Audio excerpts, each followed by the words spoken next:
Hello friends, CG exam तैयारी जीत की YouTube channel पर आप सभी का एक बार फिर से स्वागत है।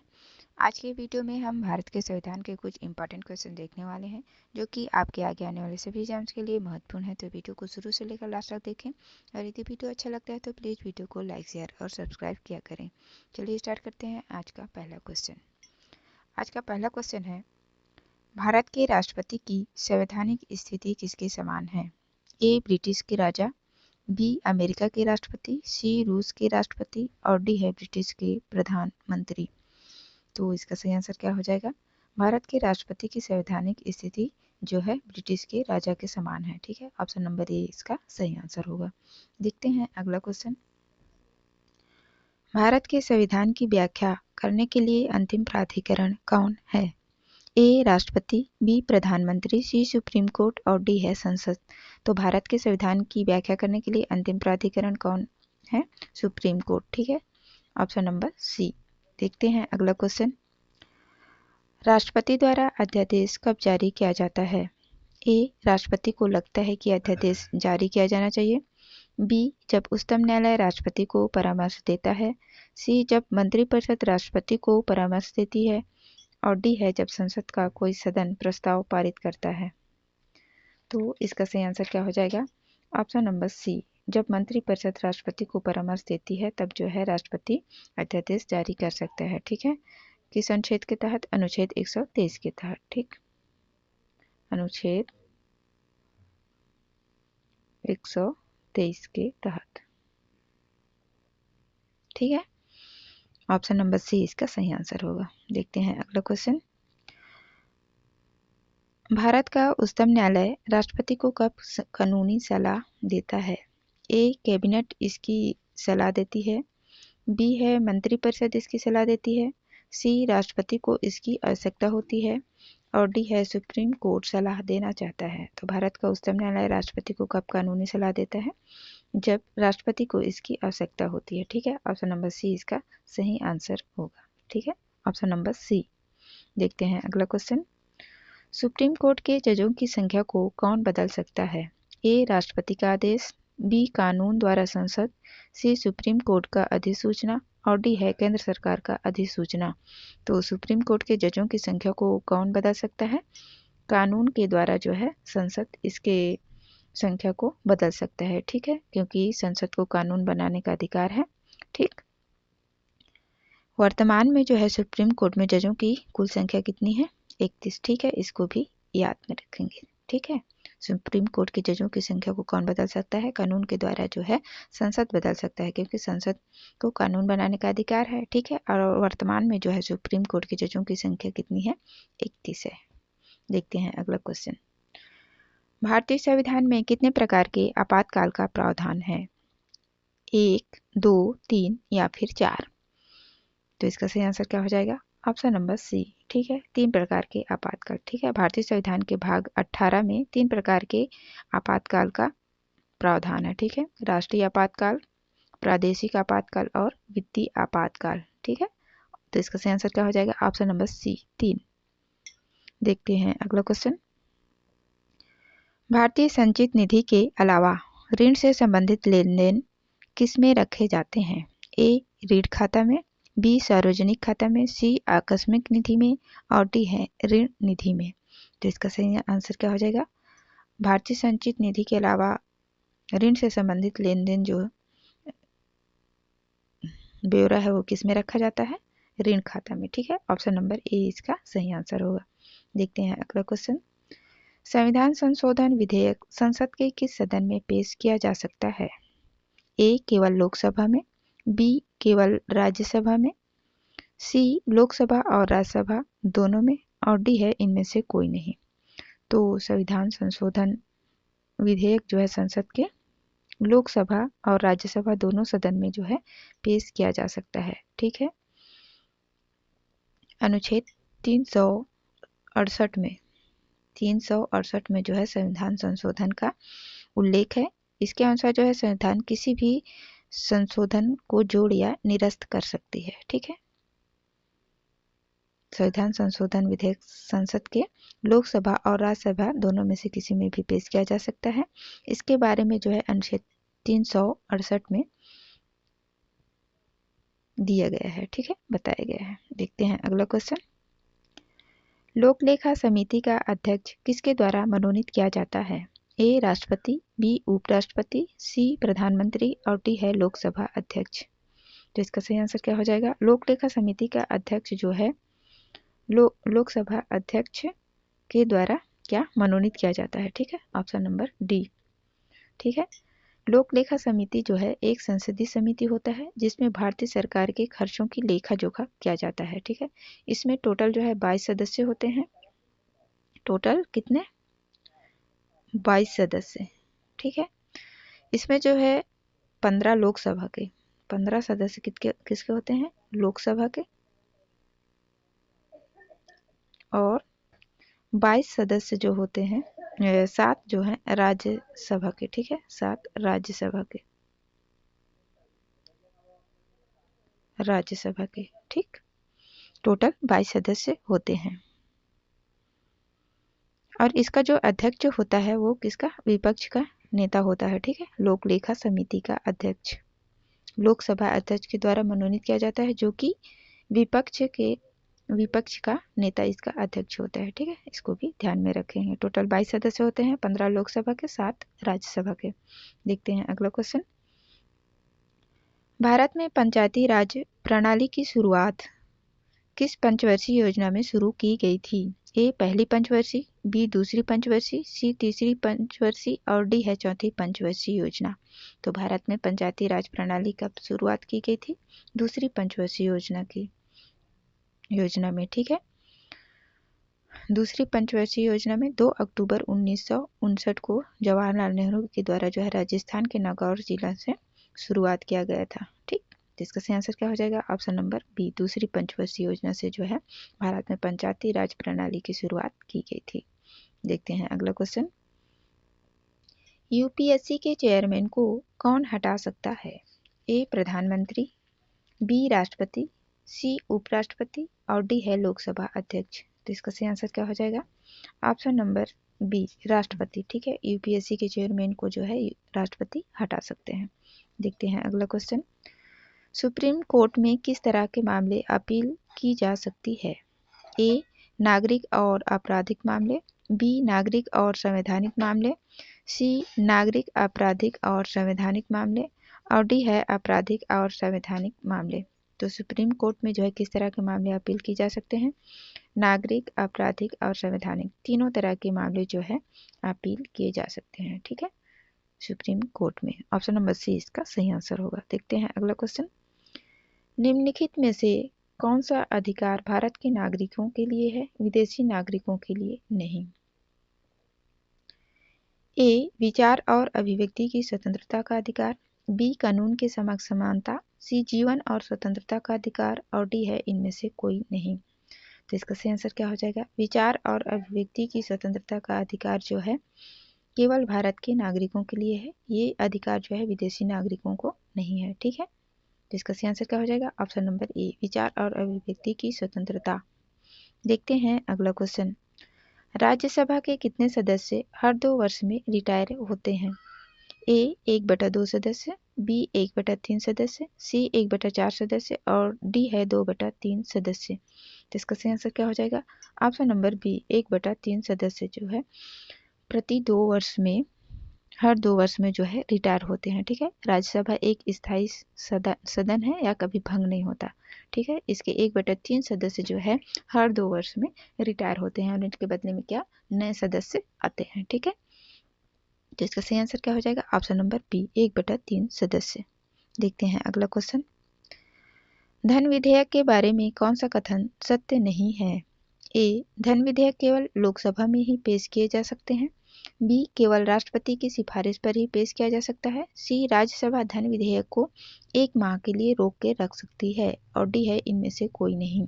तो क्वेश्चन को एक बार फिर से पढ़ लीजिए। धन विधेयक के बारे में कौन सा कथन सत्य नहीं है, जो सही नहीं है, ठीक है, उसको बताना है। सत्य नहीं है उसको बताना है। तो इस क्वेश्चन का जो सही आंसर होगा वो होगा ऑप्शन नंबर सी, राज्यसभा धन विधेयक को 1 माह के लिए रोक के रख सकती है। ये स्टेटमेंट बिल्कुल गलत है, ठीक है। 1 माह नहीं, ये केवल 14 दिन के लिए अपने पास रोक के रख सकती है, ठीक है, 14 दिन, ठीक। 14 दिन।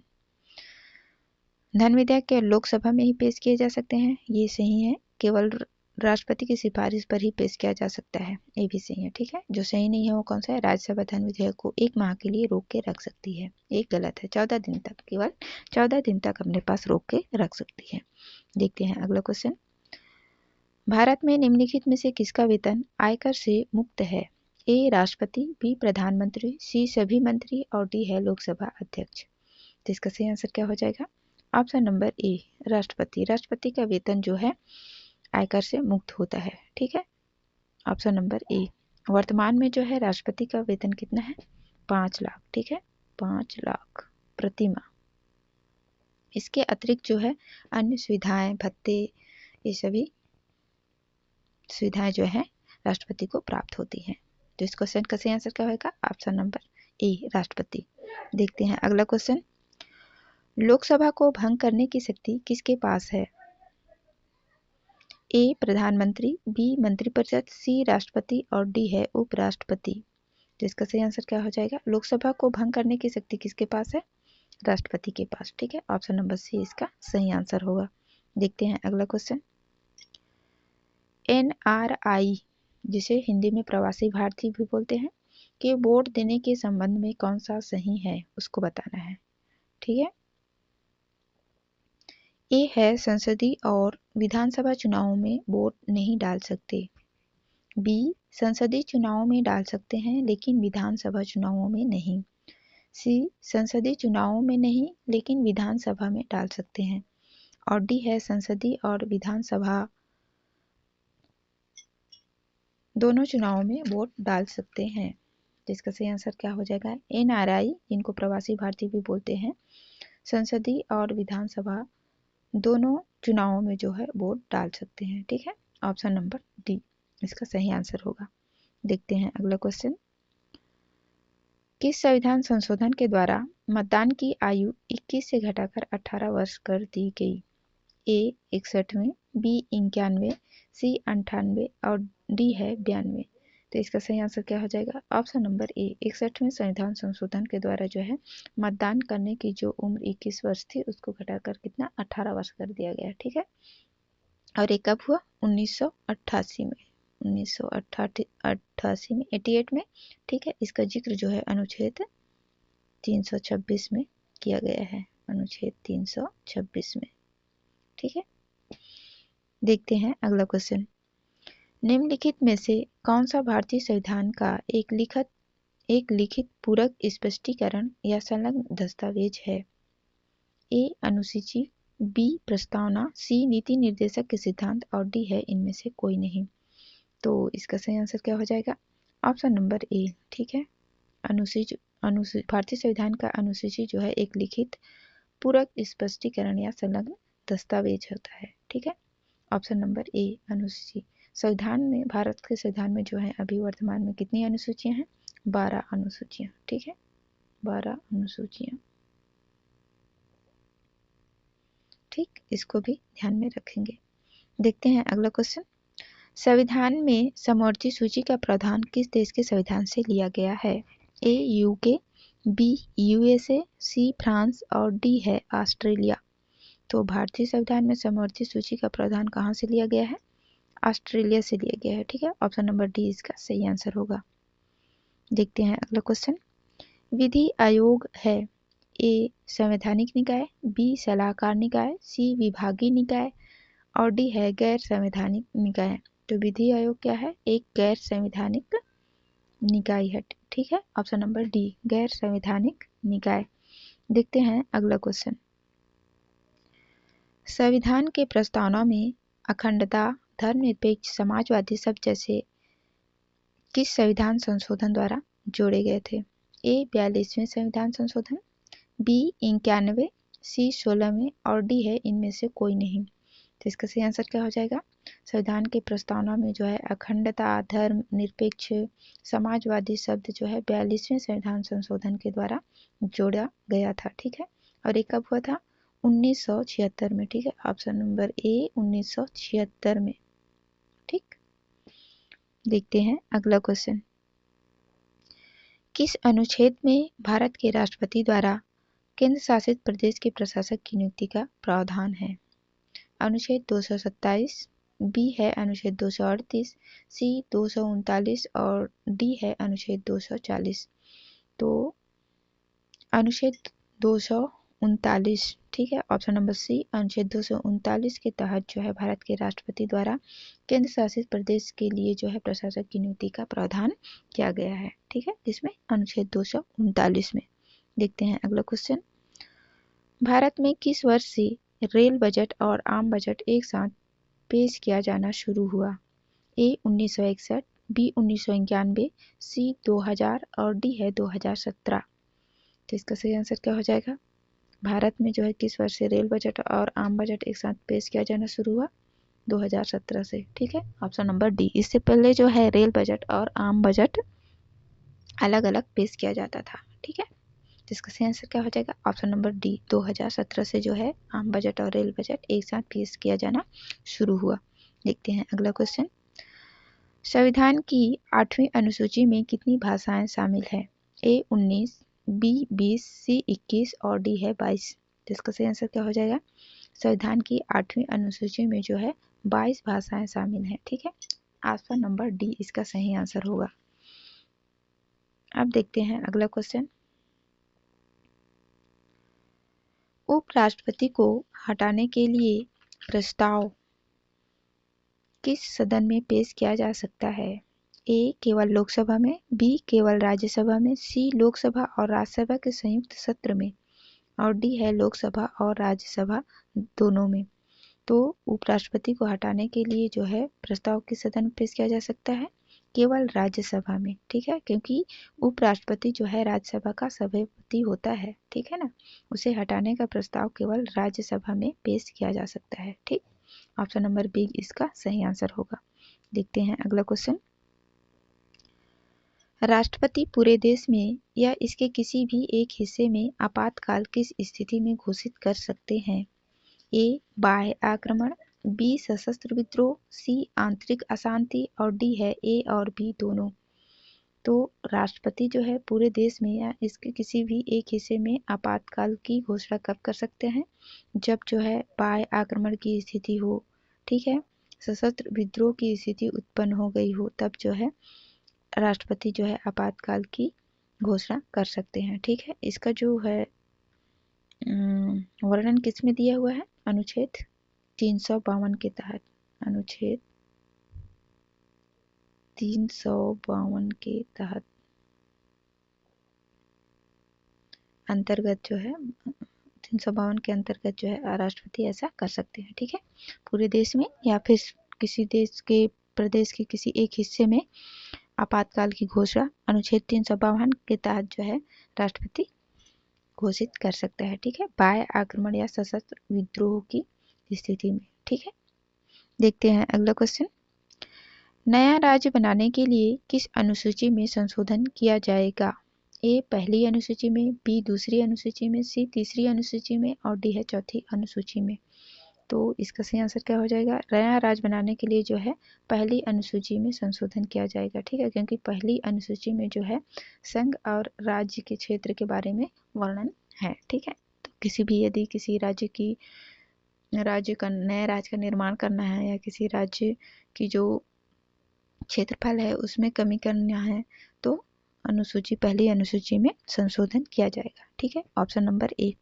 अब देखते हैं अगला क्वेश्चन। ईवीएम में अधिकतम कितने प्रत्याशी हो सकते हैं? ए 16, बी 32, सी 38 और डी है 64। तो इसका सही आंसर क्या हो जाएगा? ऑप्शन नंबर डी 64, ठीक है। ईवीएम में जो है अधिकतम 64 प्रत्याशी हो सकते हैं, कितने? 64, ठीक। और बैलेट पेपर में अधिकतम उम्मीदवारों की जो संख्या होती है वो कितना होता है? 16, ठीक है, ये बैलेट पेपर में, ठीक, और ये ईवीएम मशीन में, ठीक है। इसका सही आंसर क्या हो जाएगा? Option number D. देखिए तो इसका सही आंसर ऑप्शन नंबर डी 64, ठीक है। तो ये थे आज के कुछ इंपॉर्टेंट क्वेश्चन भारतीय संविधान के। आशा करती हूँ आप लोगों को वीडियो अच्छा लगा होगा। यदि वीडियो अच्छा लगता है तो प्लीज़ वीडियो को लाइक शेयर और सब्सक्राइब करें। वीडियो देखने के लिए आप सभी का बहुत बहुत धन्यवाद।